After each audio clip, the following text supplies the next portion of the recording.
Hey, what's up, everybody? Thank you for joining the Producer Boost podcast, a brand new podcast brought to you by the Medicare Space.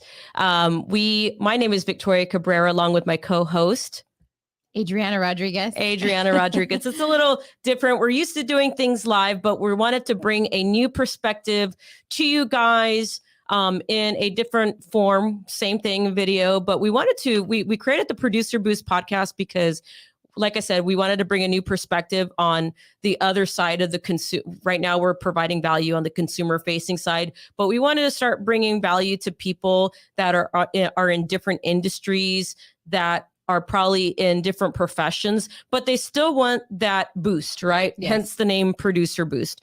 When we think producer, we typically think like a salesperson or somebody that's maybe bringing on new business. But when you really look at the definition of a producer, it's somebody that produces something and that grows that specific product or service. So whether you're in a profession, whether it's a lawyer or a doctor or customer service or banking, insurance, whatever that might be, real estate, we want to bring different aspects to you. So that way you can kind of hear firsthand from people that are actually in the trenches. You know, we're going to have different guests on, kind of bringing their perspective in their industry, maybe giving you tips that you can utilize and implement it in your current position or your current business. So I really felt that there was a need. There's a lot of, I'm specifically in the insurance industry. We both are.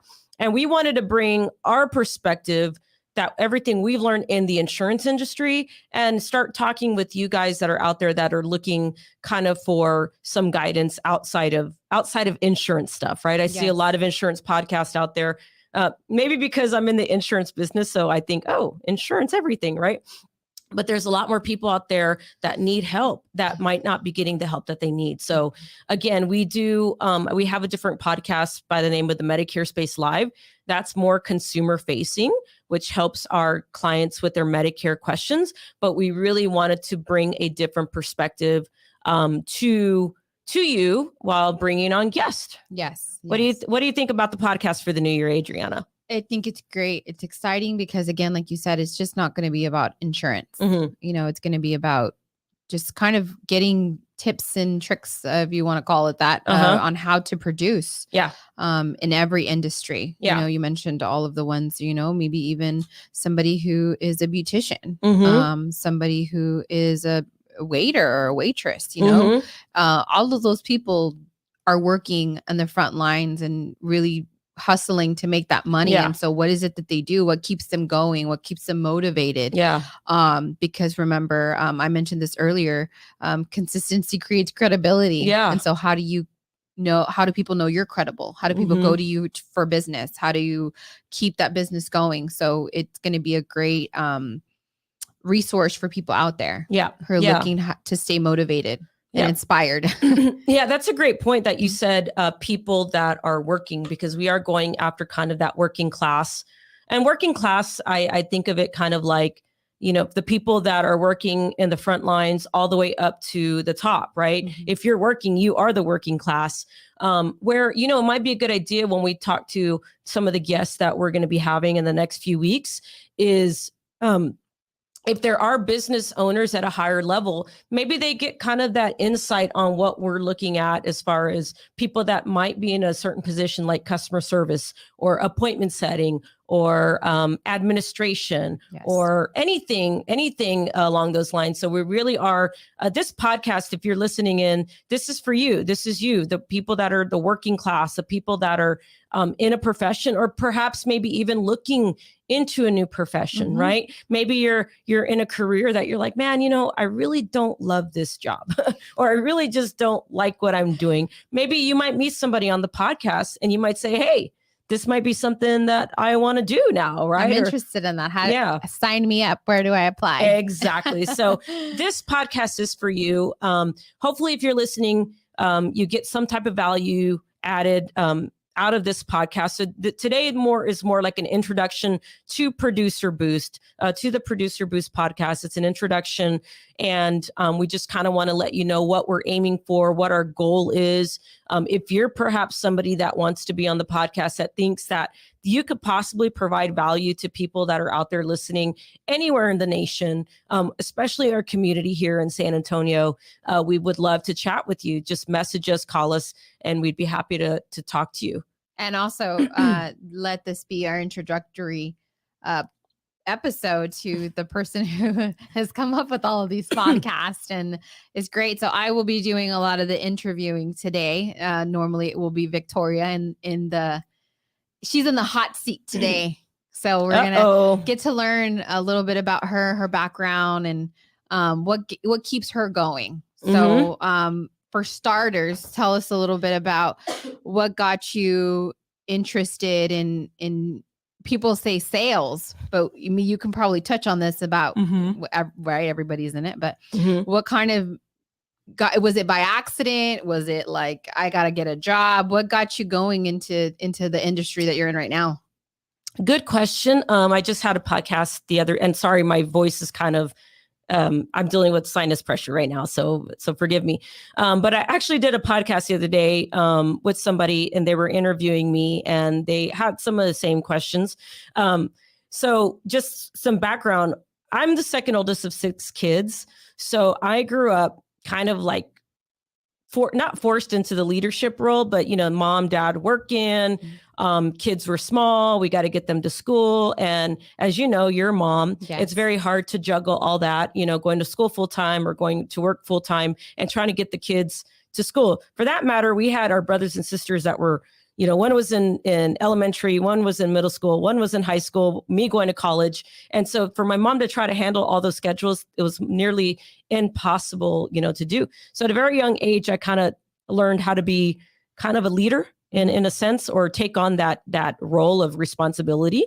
That being said, I really wanted a reliable car. So it all started around a car that I wanted, right? I wanted a Volkswagen Jetta, fully loaded.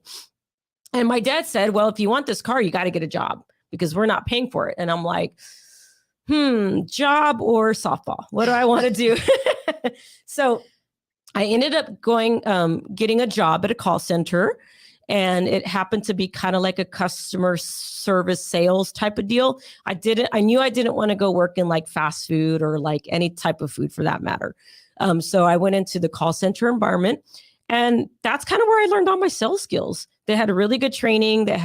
It taught me how to be very, do the things that you don't like to do. And how old were you? I was 16. Oof.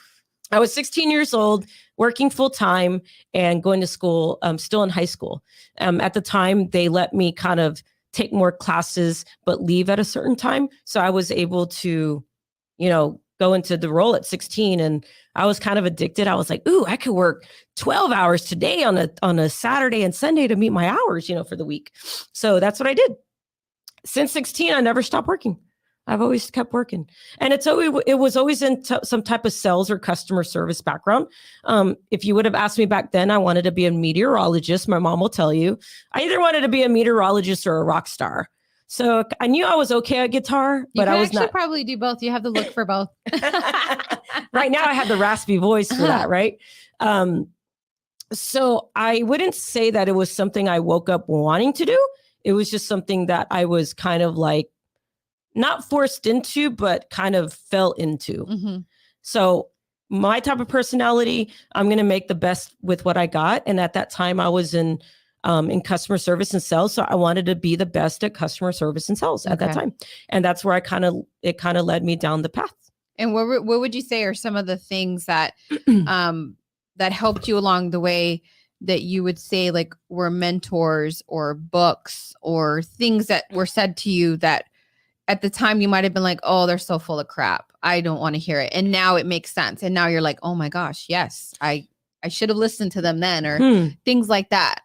What's funny is that I had a really hard time listening to people. So I think my biggest mentor was the struggle. Like we didn't grow up with a lot of money. We were living in like I think it was like 950 square feet home, 8 of us. So we all shared a restroom. And so I just knew like, I didn't want to be in that struggle my whole life. So that was the biggest motivator. Back then there wasn't a lot of like YouTube and Facebook and podcasts and stuff like that. So there really wasn't a lot of people that I could follow. I always held church close to me because I grew up in church. So one of my biggest mentors is always my prayer, my thoughts. So I kind of, God led me into a lot of these roles, keeping the prayer going and always trying to surround myself with, friends that would try to lift me up for the most part. But there wasn't really a lot of people telling me I needed to do this. Like my parents weren't like, you have to go to college or you have to do this. It was more like, it was just kind of like roll with the punches. You got to like find it within yourself to find the strength to just want better. So I really think it was really God leading me into these paths because he knows that I would have been a mess without him. It's crazy. So I think just relying on my prayers a lot back then, and going through the struggles. And then of course I will always say my brothers and sisters would probably be my biggest mentors because they were always encouraging as far as like making me know my place. Like, hey, at the end of the day, you're our big sister and you need to be like, you need to take care of us. Yeah. you need to take care of us. And so it was kind of like that thing. And then I always looked up to my bigger sister, Priscilla, because she was always my rock in those hard times. She grew up really fast too. And so I'd say in the beginning, it had to have been my brothers and sisters that were my biggest, and of course my mom, that were like my biggest support system. Not so much mentors, but like support. Yeah. That's the biggest thing was the support.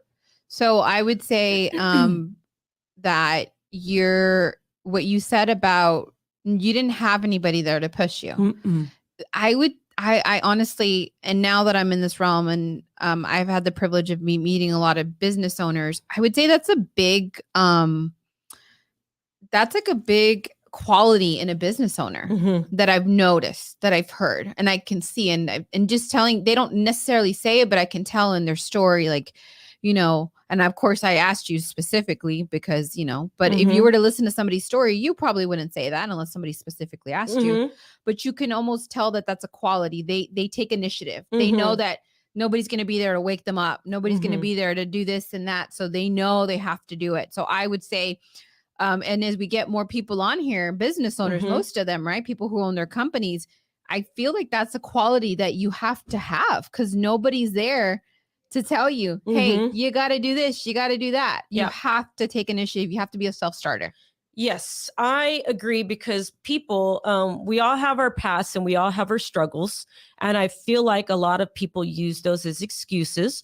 Don't get me wrong. There's some situations that I cannot fathom to be in. Like I wouldn't, there's a lot of people that have bigger issues than me. Right. But growing up, we didn't have the best of, we didn't have a lot of money. We always had food on the table. My dad made sure of that. That was good. My mom made sure of that. So we never went hungry, but at the same time, we didn't have all the luxuries that a lot of people did. Right. So you kind of appreciate those at a young age. But I think a lot of people use their past as their excuse. And it holds a lot of people down. I don't know what it is. I honestly don't know how I got out of it, but honestly, like I look at all my brothers and sisters and we all got out of it. We all got out of the struggle. So it's like, if we can do it, there's people out there that probably listening that had it just as bad or like, and of course I'm giving the little, I'm only giving top. I'm not giving all the deep details, but if everybody has struggles, you just got to put that behind you and you're not a victim, I have to strongly agree with you on that. I know people that have been through very traumatic events in their life and they continue to move forward and they continue to succeed. And I think, like you said, of course, there's things that happen that are just horrible, but I think that that we can overcome it with the right support system and asking for help because there are people out there willing to help. There's resources for people, most of them, at no cost if you're looking for that. But, I would say to that, take your pain and don't make it be in vain. Don't make your pain be like, so, it's just a chapter in your book. It's not your whole story. Yeah. I agree. And like I said, I think people tend to make too many excuses. It's okay. I mean, I've done it before. I've made excuses my whole life. And at the time I would make the most excuses was the time that I was always at my worst. I'm going to get you some water. This is our second show, by the way, people. This is why she's losing her voice. Yeah. So what I was telling Adrienne is that I think too many people use their experiences as their excuses, or their issues as their excuses. And I think that you have to find it in yourself to get over that, like I said, the more excuses I was making, it was always where I was at the worst time in my life all the time. Oh yeah, absolutely. I think that's great. I have a saying that you can either make excuses or you can get it done, but you can't do both. Mm-hmm. Yeah. And Adriana's the no excuse kind of person. She's definitely, she's definitely a breath of fresh air at the office, because we all keep each other accountable, to things. So that would be the biggest thing, Adriana, is like just the excuse thing. I think it kind of irritates me, especially if it's within the office. Or so would you say that's your pet peeve? Because this is not about me. This is about you. You're on the hot seat. Would you say that that's one of your pet peeves, that you hate when people make excuses? I'd rather you tell me, like, all right, Victoria, I was being lazy, or I effed up, rather than, well, my dog ate my homework kind of thing. And maybe your dog did pee on your homework, or they ate your homework. You don't even have a dog. What do you mean? Exactly. Maybe you call your husband or your wife the dog. Or something. I don't know. But no, I would say that you're right. No, for sure. But thank you for the compliment. But you're the one in the hot seat. I'm the one that's questioning you now. Yeah. It's kind of weird being in the hot seat, to be honest. But this is the people need to know who's in charge of this podcast and who knows. And you can sit it there. I want everybody to know who Victoria Cabrera is. I want them to know she's the host and the genius behind everything. So that's why we're doing this episode, to introduce the host. The hostess of the mostest. But so I know I asked you earlier, but what was one of the books that you would say was that you would say to this day? Because everybody has a book. That changed your life. Mm-hmm. So if you could recommend one book to everybody, what would that book be? I'm going to recommend two. Okay. Only because, one, the Bible, right? You know what? That's a big one with a lot of business owners, is the Bible. Really? Yes. So it's funny because the Bible, like I'm not real religious, but I hold my spiritual very close to me, because we were raised in Pentecostal church. So we were in church all the time. A lot of people don't know that about me. Like I was in our household, we went to church a lot. Mm-hmm. So whether it's on Thursdays for church service, Sundays, we even went on I think Wednesdays, Tuesdays for like youth night. Like we were always at the church, always. But I think that did help me to get through a lot of the mental battles that you would, go through as kids. But also what I would do when I moved to San Antonio, at 18 with $100 in my pocket. And I'm like, whoa, what do I do? What am I going to do? I don't even have anywhere to live yet. But I always held the Bible close to me, because I didn't use it as like, oh, let me learn about everything, Bible, but I took a lot of lessons out of there. Like I would do this one thing with the Bible, like especially during hard times, and it doesn't matter your religion or what you believe in, or if you even believe in God or universe and all this.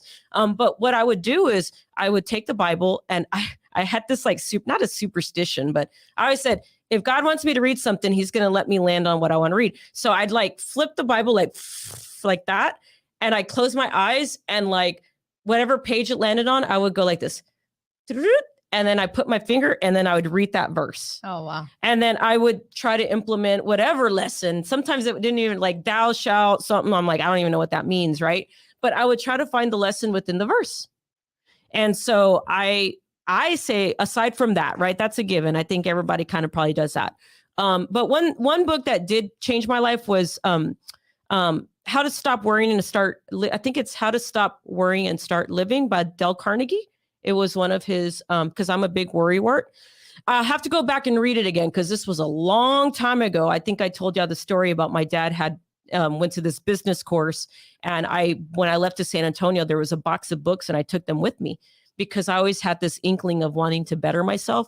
So I took that box of books, and over time I read them. Now I read them probably at times where I should probably read them again, because I forgot a lot of it. Mm-hmm. So I do want to go back and read these, because these were like when I was 19, 20 years old, Mm-hmm. but I'm sure somewhere in there, I read things that are subconsciously embedded in my brain somehow, which I implemented those things maybe later on. But the second book I was going to recommend that absolutely changed my life is The Go-Giver. I've always been a giver, but The Go-Giver is such a small book. So it's, again, taking the excuse out of, well, I don't like to read, Victoria. I don't know who would talk like that, but I don't like to read. I'm more of an audio listener. We'll go listen to it on Audible. But The Go-Giver is a super small book, and it's very impactful. And every person that I come across, I tell them go read that book, because it takes you outside of the, most people give because they're looking to receive. Yes. Where I think when you start giving without expectation, it starts creating that abundance around you. And so I really try to do that in anything that I do, whether it's lending my ear, whether it's lending some money, whether it's providing job opportunities, whatever that might be. I try. Again, I'm not perfect, but I really, really try to live by those principles of just giving without expectation. And of course, there's more to the book, but what I take from it is just that giving without expectations. And how do you think that has helped you, as far as a business owner, a businesswoman, because you are a bad A businesswoman? How do you think that's helped you in your life so far? How do you think that information you just gave us about the book, how do you think that's helped you to be so successful? Yeah. So I think because our mind, I know I'm getting into like universe and all this, but our energy is very impactful to our environment. And so the more you're thinking about something, or what this person did to me, or what this person didn't do for me, or this person owes me, or like you're just creating all this bad energy around you. And you are another one is Think and Grow Rich, right? I've read a lot of books, so I think that's what helps me a lot, is like a lot of these things, I take little principles, but you are what you think the most of. And I'll use this as an example. When I was back in, I think it was early 15, it was a really bad year, to the point where I was almost losing my house. I mean, I don't say this to everybody, but everybody's going to hear it. To the point where I was about to lose my mortgage. I had to figure out a solution not to. My car broke down. I didn't even have a car. I was like, crap. And it's funny because a lot of my friends are like, dude, I had no idea any of this was going on. You held it together. I'm like, well, yeah, because I don't go tell my problems, because that's half the problem, is talking too much about your problems, Yeah. So, but in that moment, what I realized is that every time I'm like, I couldn't sleep. Oh my God, my mortgage and my car and my bills, and like, what am I going to do? And there's no money coming in. Like, I was like, to the point where I was like puking because I was so stressed out. You're making yourself sick. I was making myself sick. And at the time I was like, you know what? Instead of thinking about the problems, I need to start creating solutions. And at that point, I sat my family down, told them what's going on, asking for help, right? I asked for help. I said, look, this is a really hard time. I need help. What I might do is I might move to Corpus for a little bit. I'll just live with one of you guys until I get my feet planted back on the ground. But I'm going to do the insurance thing. I'm going to make it happen, whether I have to rent my house out, stay with you guys, work over the phone, whatever I got to do, I needed to do it. But at that time I was creating these solutions. But when I wasn't creating solutions and only thinking about my problems, it was just like amplifying it crazy. So going back to how have I succeeded and I'm keep going, is because I continue to think about the things that I'm going to get. Like, I'm going to get the office. I'm going to bring on staff. I'm going to get to 100 insurance agents on my team. I'm going to do this. It's not like, well, it's gonna and when, right? Okay, when I'm going to do it, when this is what's going to happen. And I'm already like painting it in my brain, right? Like I'm just painting it, the vision in my brain, but I'm not just sitting there trying to do law of attraction either. Like, ooh, la, la, la, it's going to come. Like you got to build it. Like what's that field of dreams? If you build it, they will come.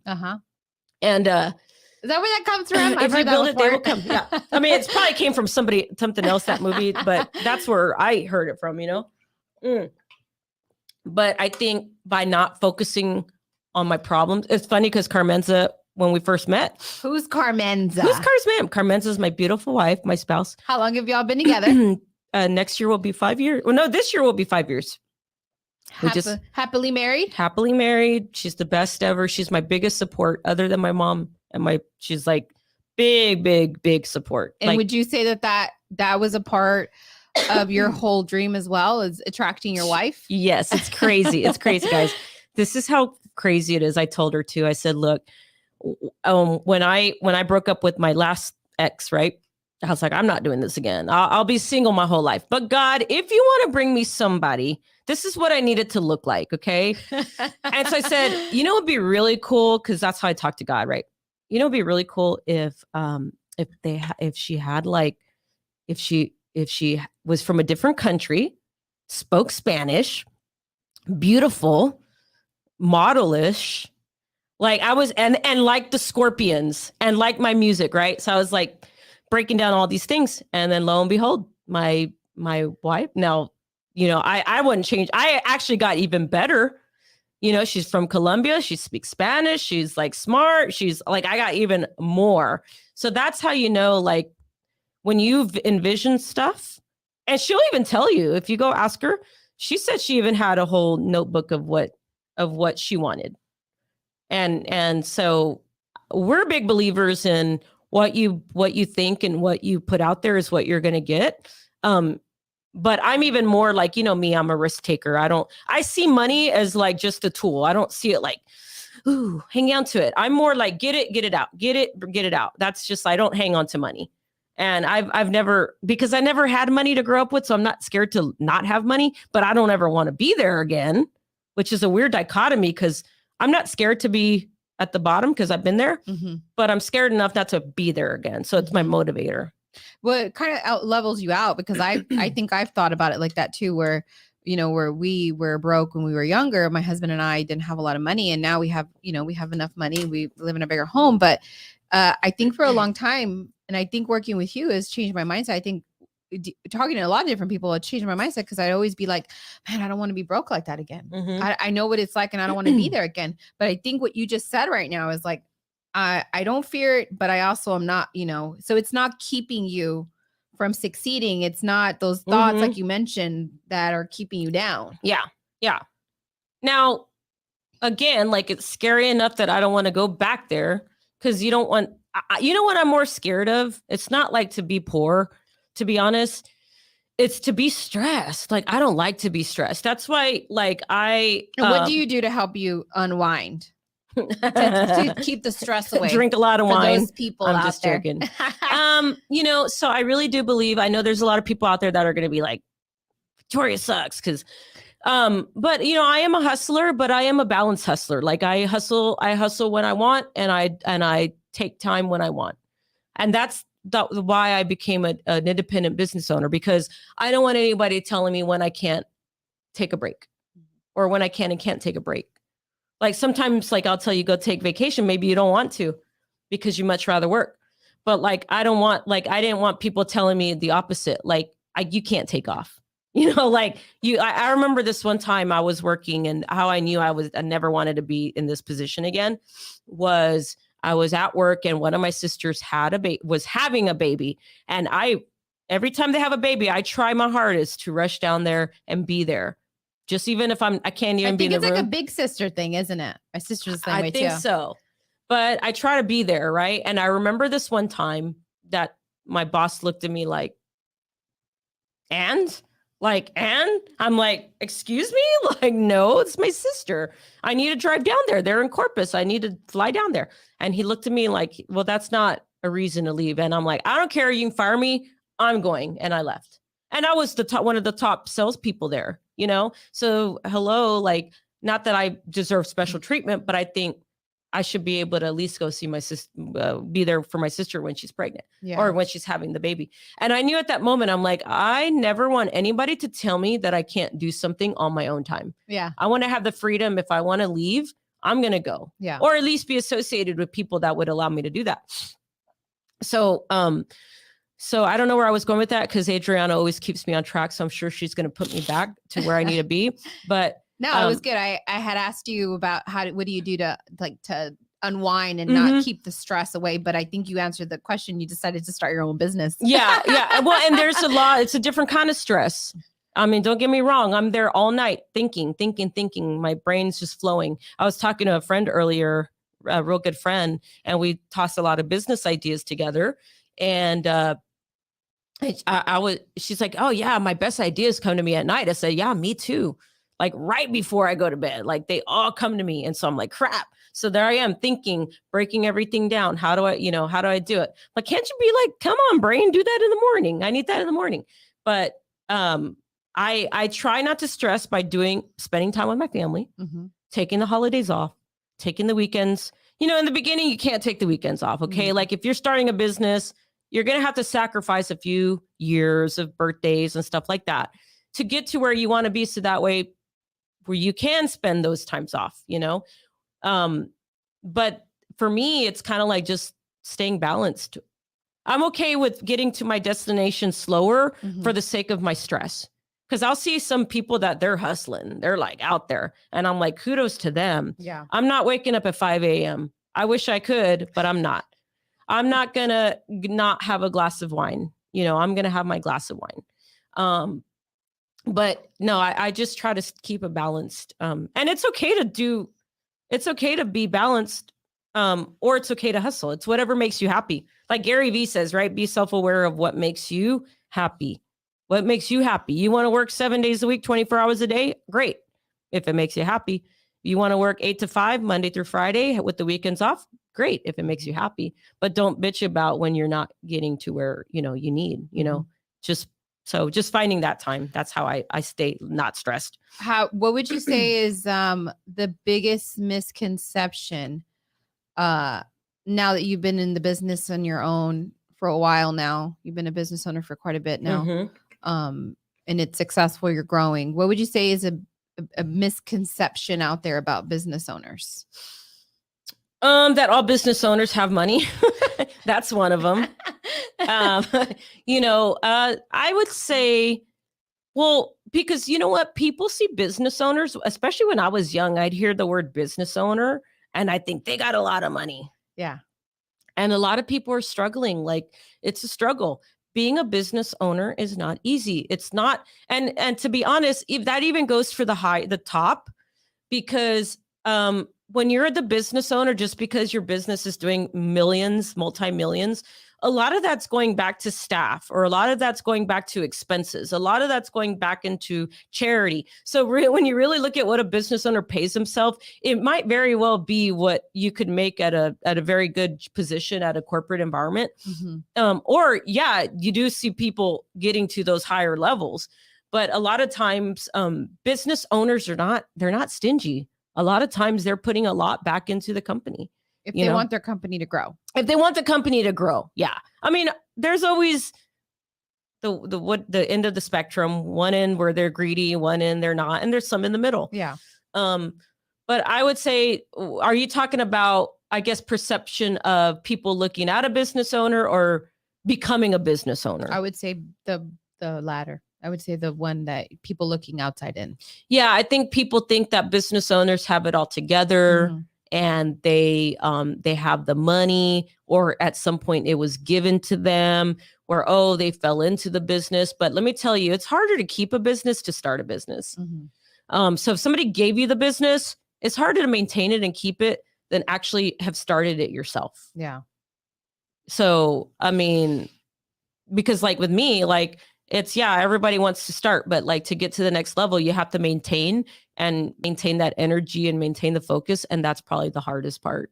And what would you say is one of the goals that you want? Because we're going to be finishing up here. We went a little bit over, but what would you say is one of your goals for your company this coming up year? Like what is one of the, maybe a smaller goal to get to a bigger goal, but what would you say is something that you really want to attain this year for 2022 for your company? Well, in 2022, we're going to focus a lot more on my motto this year. Is it motto? My motto? Yeah. My mission this year is to really take all the excuses out of the book. That being said, because we're growing, we're going to be looking for people that want to join the insurance industry, but the right people, not just any anybody that thinks they can get a license and come on board. That's not what we're looking for. Although the license is not easy and we don't want to take that lightly. But I will say that we're not going to just be taking on anybody.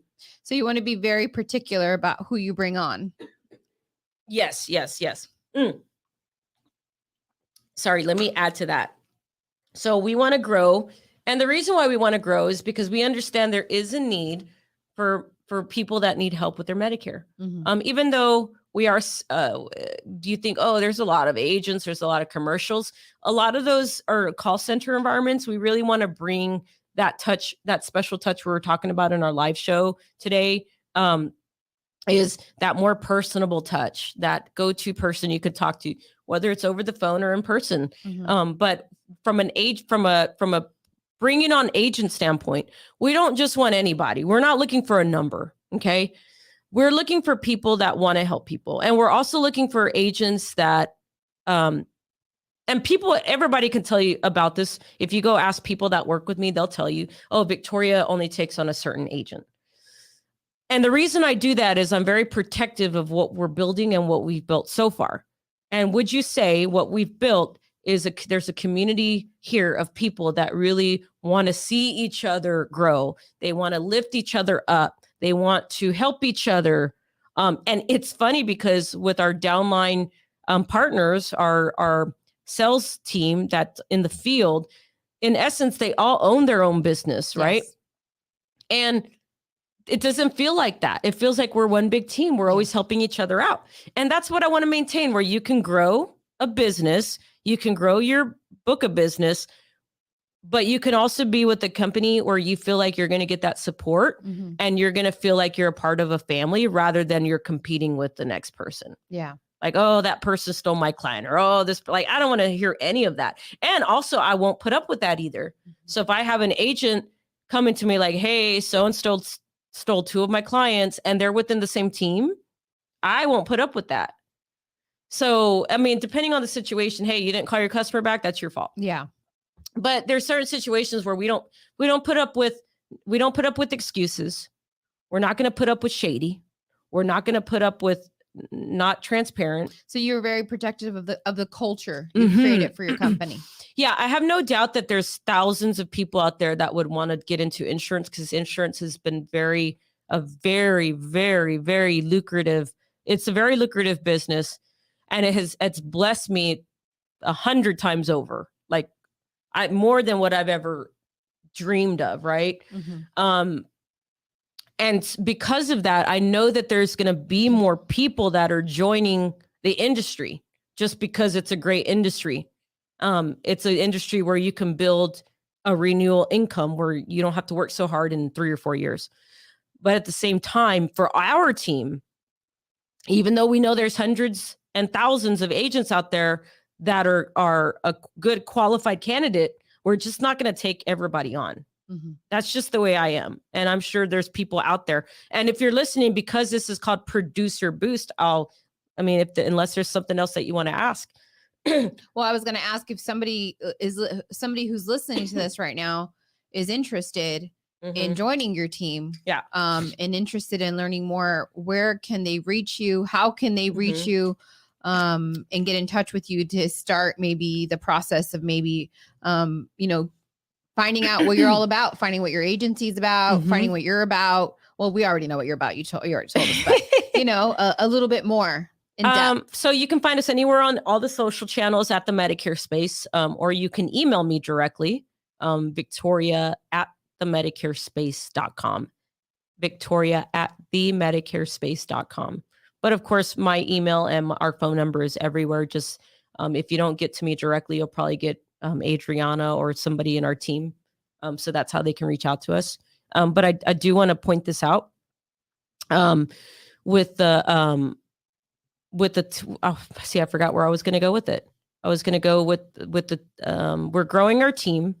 And as we bring people on for business owners, this is where I was going to get at. If you're a business owner listening and growing a business, whether it's a coffee shop or a CPA firm or a lawyer, what do you call a law firm? Yes. Real estate brokerage. There's always there's always a team building aspect to any of those. If you're trying to grow, you can't do it on your own. But what I will say that has helped us, and that how we're going to grow and grow, whether it's by 25%, 30%, 50% every year, we're going to grow. One thing I cannot stress enough is finding the people that match your vision. And I know it sounds corny, right? But my vision is to have people that I can trust. People that when I'm gone, they can get the job done. People that are not shady. I don't like shady. You know what I don't like? Unpredictable. I don't like unpredictable. Your emotional level, whatever it might be. I don't like unpredictable. I don't like to say that person that's going to be nice one day and then it's going to be talking behind my back the next day. I don't want that. No.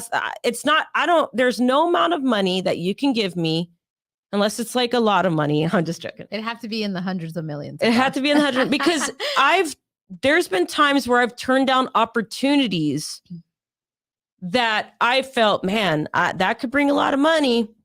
But then I was like, that maybe not. Maybe I shouldn't do it. Right. And so what I'm trying to say to you business owners, because again, this is producer boost, whether you're boosting your business, whether you're boosting your sales, whether you're boosting your service, whatever you're boosting, to find the right people, it's hard and it's going to take a lot of sifting through. Or you can really have a system where your team plugs into and you set the expectations. I think one of the biggest things is people don't set expectations. I'm guilty of it. And I learned from it because you lose people but there was no set expectations.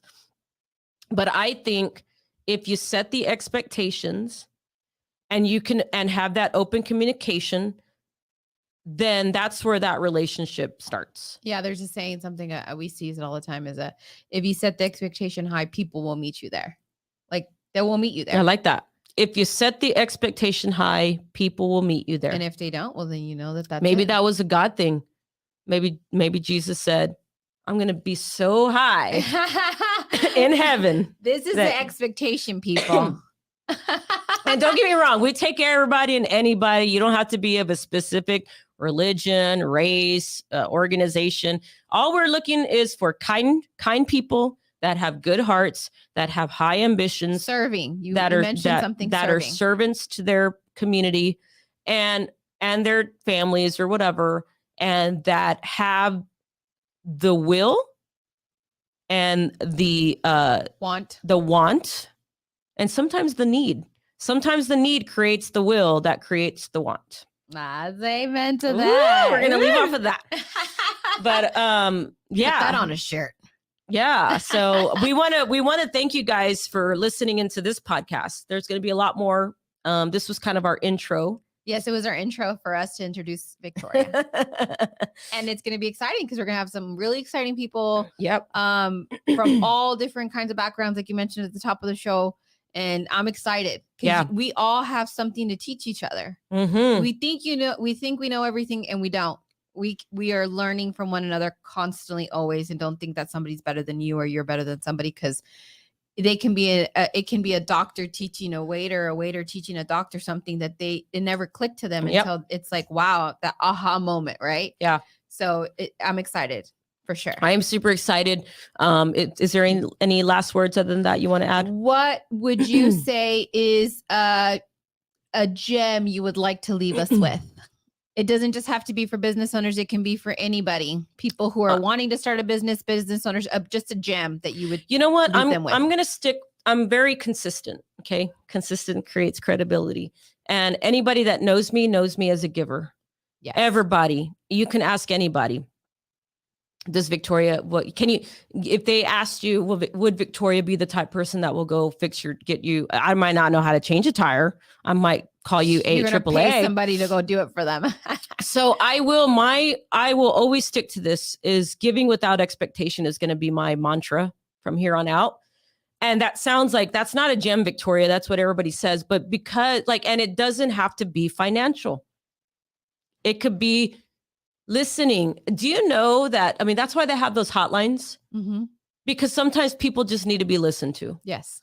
So start actively listening, which Carmenza will probably laugh if she hears this because she's like, babe, you have like ADD and you don't listen. But I pick up things in there where I am actively listening, how I can help, how I can be of service. And so in that giving without expectation, there lies a lot of things that you can do, and maybe take more time to actively listen to people. Start there. You don't have 5, 10, 100,000, whatever you want to give. People think giving has to be something that's monetary or a gift, or sometimes a gift is just your presence. You know, it's funny when some people have events or have birthdays, they don't even care of how the event's going to be. What's the first thing they're worried about? People showing up. That's all they're worried about. So sometimes your presence is the gift in itself. Yes. Amen. So there you have it, people. Victoria Cabrera leaving us with her pearls of wisdom. Awesome. Well, thank you guys for joining. We're going to see you when we drop the podcast on the next, the show. So hopefully soon, and hopefully we'll be having a guest on. Yes. Thank you so much. Thank you. Have a good day, guys.